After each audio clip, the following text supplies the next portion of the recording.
Hola, ¿qué tal? Seguimos aquí en Crea Arma tu Libro y ahora con un invitado de lujo, como podríamos decirlo, Javier Rebolledo, quien expuso acá en la feria con mucha gente que se interesó por el tema y que vino a hablar de su trilogía y también un poco de periodismo, de actualidad y todo. Hola, Javier, ¿cómo ¿Qué estás? tal? Muy bien, muchas gracias. Cuéntanos primero qué te ha parecido esta feria aquí en plena Plaza Colón en Antofagasta. Encontró muy bonito como ejercicio cívico. Cuando el hecho de que esté en la principal plaza de la ciudad ya le da, digamos, una notoriedad por la cantidad de personas que circulan. Y me he dado cuenta, fíjate, que la gente que camina se queda en los stands, los visitan, compran libros, y eso en circunstancias de que se trata de una feria independiente fundamentalmente. Claro. Y yo creo que eso tiene que ver también con el otro lado, que es la calidad del producto. Yo creo que en general lo que he visto es que están con muy buen material, con muy buen contenido. Así que te puedo decir que desde todo punto de vista me ha encantado. Además me han tratado súper bien, estoy muy agradecido. Y lo pudimos ver recién en la charla, que partimos con poca gente, pero que poco a poco iban pasando, escuchaban y se quedaban. ¿Qué te pareció eso? Me pareció muy bien. Lo que pasa es que son temas actuales. ¿Ah?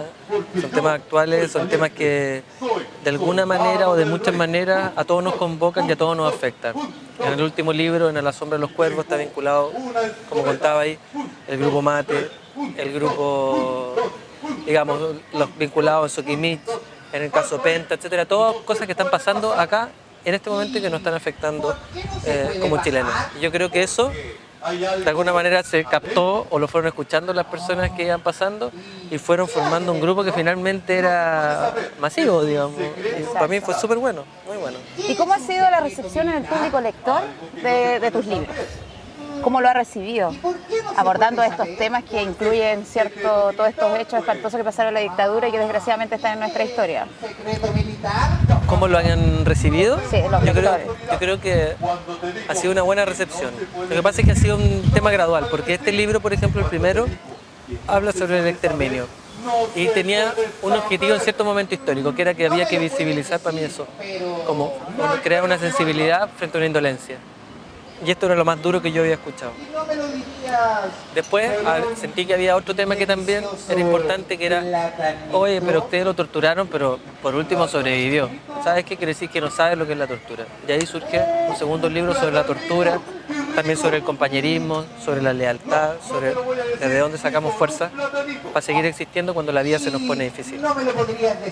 Y ese viene justo en el año 2013, que fue el año del mea culpa nacional, de alguna manera reconciliación en algún aspecto, y en el cual todos los medios de comunicación aparecieron hablando del mismo tema, cubriéndolo, y se socializó universalmente y se dijo nunca más esto para nosotros como chilenos. Y el último, que salió hace poco, también tiene una razón de ser y de alguna manera van cayendo justo en el tiempo y cae justo en el año de la colusión, justo en el año, digamos, del financiamiento irregular e inmoral de la campaña política, y tiene que ver con que durante la dictadura todo el horror que se cometió fue por un objetivo claro, que fue darle el poder económico, político y social a un grupo de personas que coincidentemente son las más poderosas del país, que son las que hoy día han mantenido ese poder a lo largo de la historia en conjunto con los gobiernos de la Concertación. Hablábamos ahí un poco de eso. ¿Por qué crees que seguimos los chilenos en eso? De alguna forma la dictadura aún está presente. Teníamos hace un tiempo un alcalde en Providencia que es un torturador. La familia Kast también que habla. Sí. Porque fíjate que el modelo fue diseñado por este grupo de tecnócratas, entre otros, la familia Kast, la familia Mate, de tal manera de que luego de instaurarlo, primero había que hacer una limpieza. Tiene que ver con la violación de los derechos humanos, una limpieza total, a veces un exterminio, un genocidio, en el caso del Partido Comunista, porque cada dentro de la característica de genocidio en el sentido de que pertenecen a un grupo, etcétera, ¿cachai? No un grupo de raza, pero sí un grupo de pensamiento, con ciertas características. Se trató de exterminar y eliminar a ese grupo. Cumplía ese rol, este grupo de personas se dividía en el poder, etcétera, y finalmente ya no se hace necesaria la dictadura. No se hace necesaria. O sea, no se hace necesaria la presencia de un dictador, a la luz, como Pinochet. Pero sigue existiendo una dictadura que está, digamos, custodiada por una constitución política que asegura que todos los cambios que hicieron los tecnócratas entre el año 80 fundamentalmente y el año 89 en materia de educación, laboral, salud, jubilaciones, etcétera, el modelo económico y social chileno quedara custodiado. Y quedó custodiado de esa forma, y lo que hicieron los gobiernos de la concertación fue administrar un sistema que ya estaba hecho, no lo cuestionaron en ningún momento. Y ese yo creo que es el gran, yendo un poco a las palabras del cristianismo, el gran pecado de la concertación. Uno lo entiende al principio, que llegaron y el sistema estaba ahí y de otra forma era difícil poder tener el poder. Pero otra cosa es quedarte durante 90, 2000, 2010, 2015, 25 años, es lo mismo, y llegar a que la gente que está involucrada directamente con Pinochet, como el caso de Ponce Lerú y Soquimich, terminen financiando al Partido Socialista, al PPD, y entre ellos también a Marco Enrique Ominami, cuyo padre fue asesinado por Pinochet. ¿Pero por qué crees que pasa eso? ¿Hay comodidad o hay quizá un aprovechamiento o a ellos también se fue al olvido todo lo que pasó?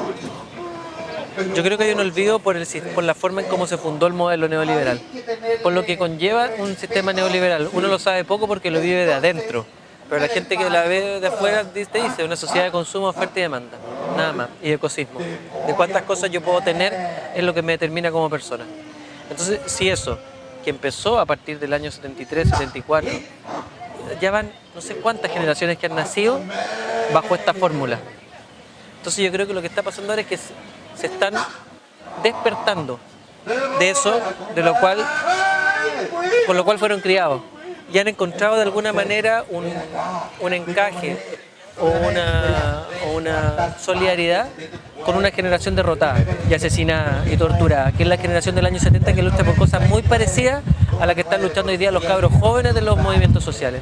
Entonces, si bien comparto que ha costado mucho, que estamos en pañales y todo, y ahí hay multiplicidad de factores, entre ellas el modelo económico y las características del modelo económico, y también el modelo de medios de comunicación, creo que está pasando algo positivo.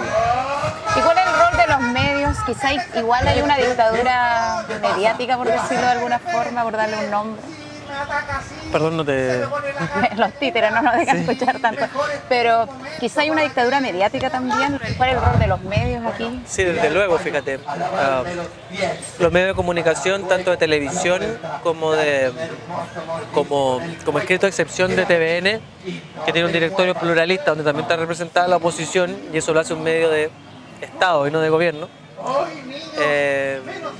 Están cooptados, ni siquiera cooptados, son de los principales grupos económicos, porque ellos entienden muy bien que el poder sin política y sin financiar a los políticos como a través de Penta, Soquimich, etcétera, y sin medios de comunicación no es poder tal. Entonces lo que nosotros conocemos como medios de comunicación masiva, como el Mercurio, realmente funcionan también como medios de comunicación, pero también como medios de propaganda y como medios de difusión de las noticias que a ellos les interesa, informar. Y eso significa que el lector, entre comillas, no es libre porque no sabe. Porque las cosas que yo te estoy diciendo, uno se da cuenta a través de sutileza. El Mercurio, tú dices, un medio de comunicación que informa, pero por favor, si trae noticias, ¿cómo no va a informar? Pero cuando te empiezas a fijar en el orden, en el tamaño, en los titulares, en la forma a veces de dar vuelta a las cosas, te das cuenta que hay un objetivo concreto de parte de la línea editorial. Y la responsabilidad nuestra, de los ciudadanos comunes y corrientes, ¿dónde queda? Porque quizás pienso que como que hemos adoptado un poco la farándula también en nuestra vida, sin tener nada en contra de la farándula, porque está bien, tiene que haber entretención, a mí igual me gusta y me entretengo, pero quizás como que creamos personajes, Bachelet, la señora simpática, Piñera también, el que dice cosas graciosas o le pasan cosas graciosas, o el mismo Pinochet, considerado el Tata, por ejemplo. Sí. Bueno, es sabido que la gente vota mucho más por la guata que por razones concretas políticas, y eso tiene que ver con el nivel en que estamos también, y que hay que reconocerlo, digamos. Y yo no lo veo en términos de que la raza chilena es mala o lo que tú quieras, sino que en términos de la educación que tenemos, y la educación es la cual podemos acceder. Y ahí hay, yo creo, un sentido deliberado del modelo económico en el año 80, porque hay un quiebre en el modelo educativo, Entre otras cosas se quitan, por ejemplo, los colegios técnicos profesionales los derechos laborales, los ramos de derechos laborales. En el resto de los colegios se quitan la educación cívica, que hoy día fue polémico hace un tiempo atrás porque la derecha se opuso pensando que con eso se iba a reponer la idea de cambiar la Constitución, pero obvio que queremos cambiar la Constitución, obvio que va a servir para eso. Si hay una Constitución, como dice Fernando Adler, una Constitución tramposa, una Constitución prácticamente anticonstitucional si uno considerara una Carta Fundamental como una cuestión que representa realmente los intereses de la soberanía popular. Entonces pasa todo eso y se me fue un poco la idea. ¿Pero qué hacemos? ¿Nos tomamos las calles? ¿Aprovechamos los medios independientes? Yo creo que eso es. El Facebook, el Twitter, digamos, los medios electrónicos que ya no gastan en papel, ¿cachai? Y que tienen la posibilidad, como el Mostrador, como el Ciudadano, como el Desconcierto, como cantidad de medios, como hasta el Cambio 21, que se ha mandado ranazos muy fuertes, como lo que hicieron con Ceroni, que me parece prácticamente imperdonable lo que hicieron con el diputado. Pero hay que aprovechar las posibilidades que nos da este nuevo tiempo, que antes no existía, ¿cachai? Y una de esas que es fundamental es la tecnología. Y eso está abierto a todo. Hoy día nadie puede decir que no tiene acceso a internet. No me vengas con lecera, ¿cachai? O sea, hasta la persona de más abajo, dejando evidentemente una excepción, que es verdad, a la regla, como en todo, que hay una parte que no tiene acceso a nada y que en este país todavía existe la pobreza extrema. Pero una gigantesca porción de la nación tiene acceso a medios de comunicación electrónicos a través de cuestiones tan simples como el celular, ¿cachai? Claro, en cualquier lugar, en la micro. Y todos los lugares finalmente terminan teniendo wifi, las plazas, los restaurantes, cada vez es más fácil la conectividad. Y eso es una herramienta fundamental, ¿cachai? Y eso se ha visto en todos los movimientos que tú te fijas ahora que han tenido impacto durante el último tiempo. Me refiero al movimiento de los indignados, me refiero a la primavera en Egipto, digamos, y todo lo que pasó en los países alrededor. Y también te fijas en Chile, pues. En Chile el movimiento del 2011, cómo se armaron fundamentalmente los movimientos, cómo se las marchas, cómo se convocaban. ¿Pero qué hacemos cuando llegamos a la papeleta para votar, donde tenemos a dos grandes, que sería la derecha y la Concertación, y tenemos otros que son más independientes, pero que quizá también tienen harta relación con ellos, como Marco Enrique Ominami? Claro, y Marco Enrique Ominami hace un tiempo además falta seriedad al momento de enfrentar la política.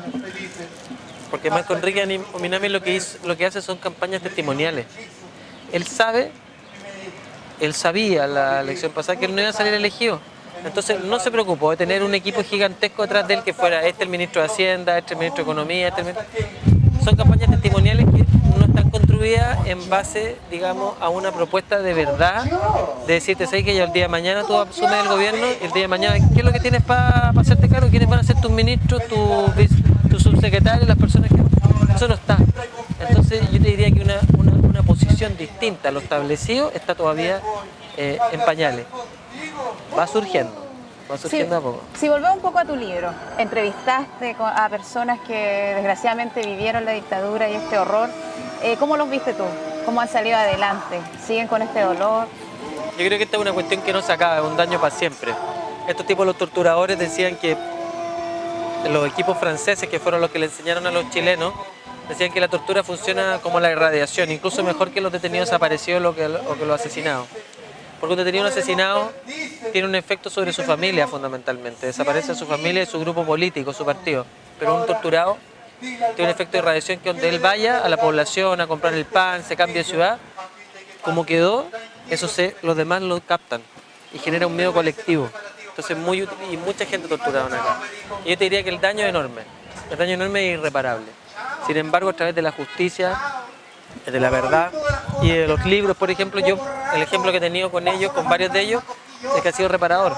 Ana Becerra, Olga Letelier, Feliciano Cerda, que estuvieron en la televisión en Santiago, en el programa Mentiras Verdaderas, en la red, que fueron aplaudidos frente a 700, 800 personas de pie en el lanzamiento del libro, lo hacen sentir acompañados. Si eso es fundamental, la solidaridad, el sentirse que yo también de alguna manera siento por ti. Y eso ellos lo han sentido y les ha ayudado. No te digo que los va a cambiar, pero sí los ha ayudado. ¿Y qué te pasa con esas personas que dicen que hay que dar vuelta a la página y que hay que prácticamente dejar esto en el olvido? Cuando la historia Yo siempre creo va a estar. que se dividen en dos tipos de personas, gente ignorante, en más personas, gente ignorante, gente indolente que teme a su propia sensibilidad y a darse cuenta que pueden haber hecho más, y gente que realmente justifica todo porque están transformados en máquinas de cómo se llama, de custodiar sus propios bienes. Seres humanos muy conservadores, que cuando van cada vez teniendo más, se van volviendo más conservadores porque tienen que cuidar más y conservar más sus bienes, digamos, sus costumbres, su forma de pensar, para no perder en el fondo todo lo que tienen. Gracias, Javier, por tu visita acá y al stand también de AM Canal. Y para despedir esta entrevista te dejo las cámaras igual para que hables con la gente, le digas la importancia de leer, de estar informado para tomar buenas decisiones también. Bueno, muchas gracias por la invitación. Estoy muy contento de estar acá. La verdad es que esta Feria del Libro me parece muy importante. Creo que es fundamental que ustedes, nosotros, me refiero, nosotros como sociedad, leamos, nos informemos, no solo de lo que nos interesa, de lo que nos interesa y también de lo que no nos interesa. Y por último, para tener un juicio crítico respecto de las cosas que antes no nos interesaban. Y también de formas de pensar, como las que uno tiene, pero también de formas de pensar distinta a uno. Yo creo que eso hace un cambio radical en el sentido que te hace estar partir desde un estado de ignorancia a un estado de una persona informada. Y una persona informada es una persona que es más libre. Así que eso les puedo decir y muchas gracias por la invitación. Muchas gracias a ti.